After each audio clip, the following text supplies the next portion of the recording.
Good morning, people! Today is November 27. Hindi pa nagupitan si Ali. Ewan ko sa tatay. Ayaw pa gupitan. Ang lago na ng buhok. Gusto yatang gawing babae ito. Papunta kami ng Pulisya Federal. Kasi appointment niya for his residence ID. O diba? Inshallah, walang maging problema. Inshallah, dire-diretso na yung pag-a-apply ni Ali ng residence ID. Para, ayan. Para wala nang isipin masyado. I know how. Okay, you make her. You fix your hair. Fix it good, huh? We'll bring that comb. You want to put more cream? Maybe we'll get it. More gel? Maybe we'll get it. No. What? Just put it now. Only the brush. Ew. She like popo. Popo? Yeah.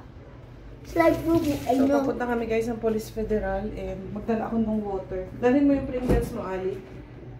Ha? Uho. Pringles. You want more? What you will bring again?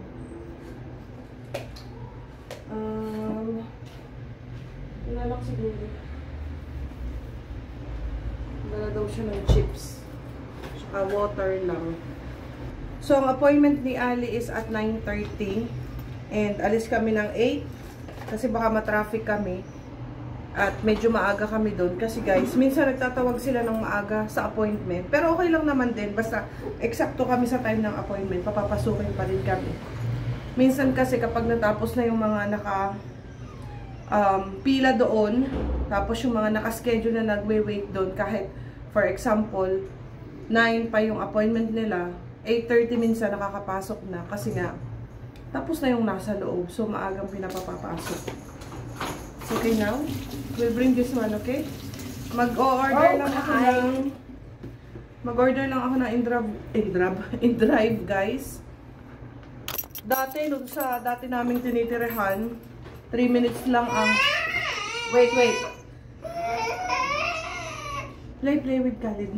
Dati dun sa sa tinitirhan namin na bahay, ay 3 minutes walking lang ang metro. Ngayon medyo napalayo kami. Nasabi ko yata sa vlog natin na malapit kami sa metro dito, pero hindi pala. Sabi ng asawa ko malayo daw. 20 plus minutes na walking. So, kaysa in-drive ako papuntang metro, tapos mag-metro kami, doble-doble lang, tapos pagod pa. So, better na in-drive na lang from house to Police Federal. So, ayun lang. Alis na kami, guys. So, I'm not sure, guys, kung makapag-vlog ako doon kasi nga, alam niyo na, baka bawal doon. For sure, bawal talaga. So, yeah, balitaan ko na lang kayo. And mamayang hapon pala, papunta ulit kami ng Masjid. Magkuha kami ng free na kubos. Tatlong plastic ng kubos. Kukunin namin every Wednesday at 3 PM. Exact 3 PM dapat nandun na. And then, mag-wait na lang kami kay Baba sa park. Maaga daw siya lalabas. Para hindi kami matagal na maghintay doon. So, yun lang. Balikan ko kayo.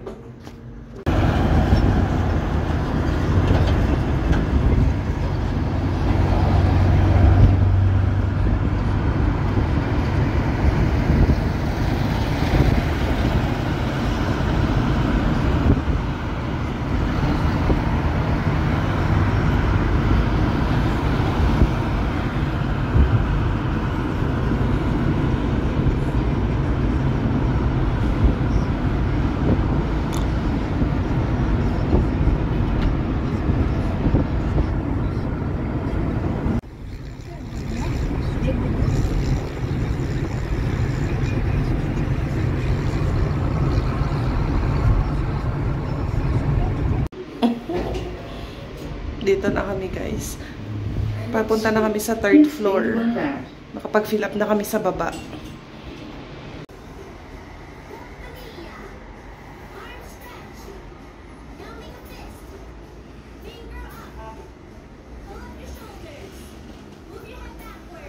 Nag-aantok na.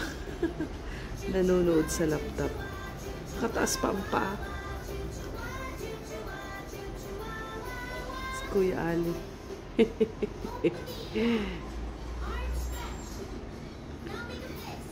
Mamaya tulog yan.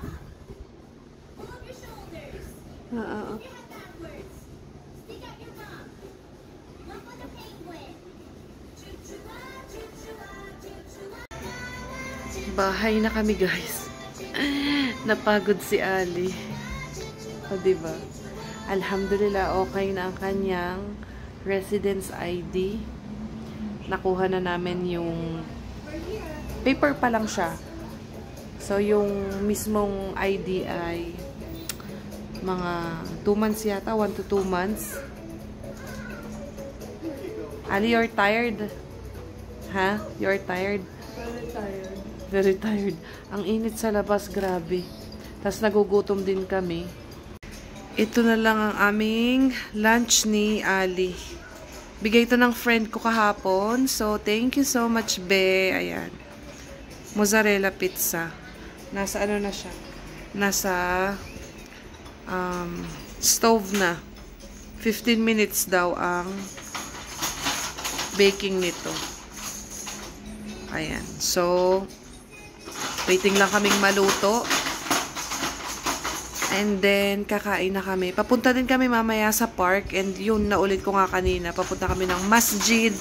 Kasi may free na 3 balot ng cobs or kubos. Ayan. So, kakain lang kami. Pahinga ng kaunti. 12 noon pa lang. And 3 PM pa yon.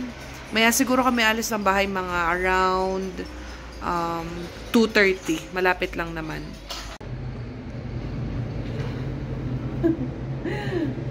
Magandang hapon. Magandang hapon. May chipon. May chipon ng baby. May chipon. May chipon ng baby. May chipon. Today guys, papunta kami ng put the gel on your... Yeah. Papunta kami ng hospital sa Pupemba. Finally. Si Khalid ay 10 months na tomorrow. And ngayon lang kami. Tomorrow? No, after tomorrow, 10 months si Khalid. And today is November 28. Ngayon lang siya nabigyan ng appointment for follow-up check-up sa kanyang cardiologist. Bali anong tawag dito? Yung exam niya ng echocardiography ba ang tawag dito? Nagawa siya ng parang last week ng August. So, ganun katagal guys bago makakuha ng appointment sa cardiologist. Especially kapag, yun nga, sa public hospital. Pero pag ano naman, pag gusto niya mag-private, edi madali syempre. So, hi, bye-bye ikaw. Bye-bye ikaw. And finally guys, dumating na ang birth certificate ni Khalid. Philippine birth certificate ni Khalid noong November, kailan ba? November 26. Oo. Dumating na po ang Philippine birth certificate ni Khalid. Yippee! Registered na po ito sa atin. Yippee! Yan. And si si Ali, alhamdulillah din, kahapon ay naka-apply na siya ng residence ID. Madali kapag ang bata ang mag-a-apply kasi walang masyadong paper na kailangan. And ang magdadala sa kanya is ito nagdala sa kanya si Khalid, yung brother niya. Kasi Brazilero na ito. So madaling apply ng residence ID. So kami naman mag-asawa may residence ID na. And yun. Kami pala ay ang appointment ni Khalid hapon pa, 4:20 pa. Pero 30 minutes before the appointment, kailangan nandun na kami in 1 hour ang biyahe guys. So, maaga pa, 1:30 pa lang. Kasi kami ay may dadaanan muna ni Ali. Dito malapit sa bahay, may mga school dito na walking distance lang. So, open na yung enrollan. And ang bagong pasukan is on February. So, kailangan na naming papasukin si Ali. Mag-i-inquire kami. Dala ko na din yung ibang mga papers, like yung paper ng residence ID niya. Tapos, ano pa yun? Birth certificate niya, yung translation. Buti na lang hindi ko kinuha sa sa Police Federal yung translation ng kanyang birth certificate. So, dala-dala ko din. But anyway, madali naman yun kasi meron naman akong copy. Pwede ko namang i-print. So, yun lang dinala ko. Copy namin ng ID mag-asawa dito. Yun lang. At saka yung original na birth certificate ni Ali.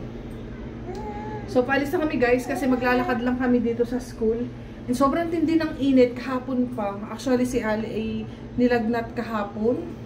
Pero hindi naman lagnat na lagnat, sinat lang. Ali, you fix your hair? So, sinat lang naman si Ali kahapon. Pero nagsuka siya kasi hindi niya tanggapin yung paracetamol. Tapos masakit daw yung kanyang ulo, yung kanyang mata, yung kanyang tiyan. So, dun sa hospital mamaya, inshallah, mapacheck upan ko siya kung pwede kasi wala siyang appointment. Ito lang batang to.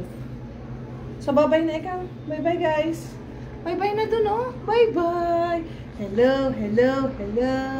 Hello. Peekaboo. Peekaboo. Gagabihin kami for sure. Kasi malayo yun. Well, anyway, pinadala ko na naman sa asawa ko yung key sa baba. Tsaka yung dito, meron naman siya yung key dito. So, ayun lang. Palis na kami, guys. Ang dami kong dada.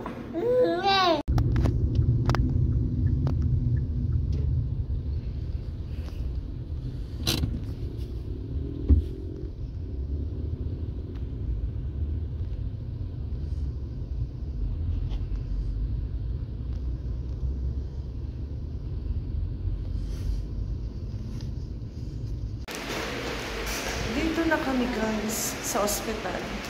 Maaga kami, buti na lang. Wala masyadong pasyente, parang next na kami dun sa nasa loob. Wala na din sa waiting area. Kami na lang. So balitaan ko kayo kung anong magiging result. Well, alam ko naman yung result. Nakalagay naman lahat doon normal. Pero iba pa rin kung yung doctor yung magbabasa para sa akin, di ba? Yung mismong cardiologist. So, si Ali. Ang tagal ng biyahe, guys. Nasa kulang-kulang 50 minutes. Sobrang nakakapagod bumiyahe. Ang galid! Bukas busy ulit kami kasi yung friend ko ay yung umanak ko na friend, bagong anak. So, nakakuha na siya ng birth certificate ng baby and tomorrow, sasamahan ko siya sa Paupatempo para magpagawa ng RG ni baby niya. So, ayun. So, si Ali, iiwan ko na lang sa kanila. Meron naman siyang friend doon, yung anak niya. So, ayun. Kami na yata ang sunod, guys. Putulin ko na lang muna to. Lumabas na yung nasa loob eh. Where's na yung patak na? We are finished, guys. Napakadali. Wala pang, parang 2 minutes lang. Binasa lang ng doktor. And alhamdulillah, all is normal kay Khalid. Yung kanyang hole, small hole sa puso niya is nag-close na daw and nothing to worry about daw. So all is normal. Basta ikip ko lang daw yung result sa akin, sa file ni Khalid sa akin. Ikip ko lang daw. Well, naintindihan ko naman kasi nakasulat naman siya in parang in English, normal, ganyan, lahat. Pero, syempre, mas gusto ko na ang doktor mismo nga yung magsasabi sa akin. So, tapos na kami, maaga pa. Nagwawala na itong isa. Maghahanap kami ng pwedeng malapit na makainan bago kami umuwi and mag-i-drive na lang kami pa uwi. Ito ko sa inyo guys yung mga bilihan dito ng chips. Oh. Parang ang sarap. Patatas, tsaka popcorn. Sweet popcorn. You want? No? Pero kakain na kami. Papunta kami ng kainan. Waiting lang kami sa in-drive. One. Parang ang sarap. Kain lang kami guys and then uuwi na.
Grabe, ang lakas ng ulan guys. 1 hour pa bago kami makauwi ng bahay. Sobrang layo kasi nito sa bahay. So, nandito na kami sa InDrive. Malakas ang ulan. Buti nakasakay na kami ng car nung umulan. Wala pa man din akong dalang payong. Umuulan. Hello people. Magandang hapon. Si Khalid ay nakatulog na. Kanina pa kami actually sa labas, umaga. Hindi na ako nakapag-vlog kasi naulit ko nga sa inyo kahapon na sasamahan ko yung friend ko sa pagpapagawa ng RG para sa anak niya sa Paupatempo. So, wala namang ganap. Malinis yung kamay ko guys. Namuo yung milk dito. So, sinamahan ko yung friend ko sa Paupatempo nga kasi nagpagawa siya ng RG ng anak niya. And marami akong kailangang asikasuhin. So, bumalik lang kami sa bahay. Nag-shower ako kasi sobrang tindi ng init. And si Ali, nandito. Nagpahinga lang ng kaunti. Kumain na kami doon ng lunch. Papunta kami ng school ni Ali. Hindi pa kami tapos mag-inquire sa mga school. So, inshallah, itong i-check ko na school is last na yon. Malapit lang din yun sa si Khalid nagising. Hello, Mama! Ay, sus, Mama, Mama! Mama na, Mama! Mama! Mama! We will go outside. Hello, guys! I just woke up. Hello, guys! Hello, guys! Kuya, can you get water? I will wash him. Pagtan ko lang si Khalid ng diaper. Yun nga, sana nga, inshallah, ito na yung last na school na pag-i-inquire namin para sa school ni Ali. Malapit-lapit din siya actually. Malapit siya sa ospital. And after namin sa school, dadaan kami ng ospital ulit. Kasi po, si Ali ay, careful Ali. And give me cotton please and the cream. Masakit yung lalamunan ni Ali kahapon.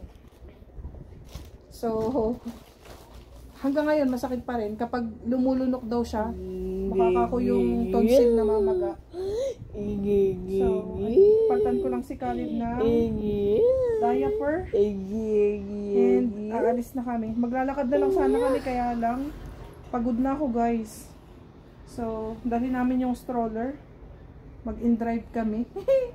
Kita ang legs ni Khalid. Ayan. Nagmamadali ako guys kasi magto 2 PM na. And Ali, please, this one. Ali. Thank you. Thank you. And ang office ng mga school is 4 PM ang sarado. Pero abot pa naman, kaya pa naman. So ayun. Paltan ko lang si Khalid na kanyang diaper. Kasi puno na po ang diaper ni Khalid. Ayun. Yun lang yun yung ganap namin maghapon today. And tomorrow is Saturday. Today Friday. So, yeah. Kami, madali lang kami kaninang umaga. And then, yun nga, doon na kami nag-lunch sa friend ko. Mainit ang panahon. Kaya sabi ko, daan kami ng bahay kasi nga mag-shower ako ba. Tsaka kunin ko yung stroller ni Khalid. Oh, let's go na. Say hi to the guys na ikaw, oh. Hi guys! Hi guys! I'm going outside again, guys. Hello! I'm going outside again with my mama and kuya. Where is the cover, Ali? What's that? What's that, mama? What is that, mama? I don't have eyes. I have small eyes. Oh, pagising. First vlog. First vlog. Oh, ito na. Ayan, namatay po ang video. Nag-iyak-iyak siya. Oh, nagalit na. Hello, people! Oh, tell to the guys why you are angry. Bye-bye muna ikaw kay guys. Bye-bye na. Bye. We will go now. Bye. Bye. Uy, so, alis na kami. Wala sa mood ang bata. Bye. Hospital na kami guys. Waiting. Wala ding napala. May napala naman sa lakad namin kanina sa school. So yung napag-inquire namin is kailangan daw na ipa-register ko muna sila sa ibang public school dito si Ali. Tapos saka ako bumalik doon para ipa-enroll. Dalaang ano tawag doon? Enrollment paper.